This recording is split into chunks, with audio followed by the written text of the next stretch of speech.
Bass Louder Remix.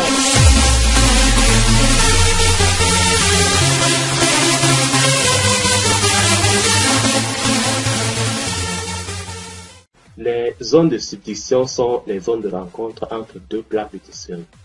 En marron, vous avez une lithosphère océanique qui se trouve sous l'océan. Là, vous avez la lithosphère continentale.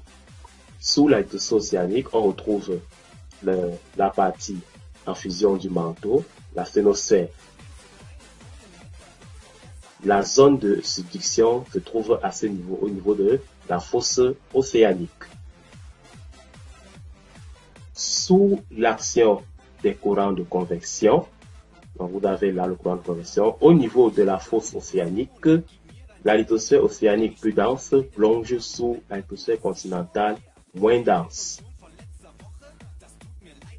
Les frottements entre les deux lithosphères créent les séismes ou tremblements de terre. Alors, les foyers sismiques sont de plus en plus profonds au fur et à mesure qu'on évolue vers le continent. Ça veut dire que le foyer sismique ici sera moins profond. Si la plaque évolue jusqu'à ce niveau, le foyer sismique se situera quelque part ici et il sera plus profond. La lithosphère continentale rigide est déformée par la plaque plongeante, mais résiste en se fracturant suivant les failles inverses. L'eau issue de la plaque plongeante fond partiellement le manteau continental.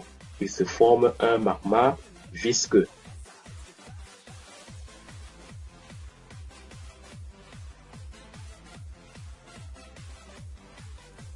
Lorsque la pression en gaz du magma sur la croûte devient trop importante, il est évacué de manière explosive lors des éruptions volcaniques. Il sera à l'origine des volcans andésitiques.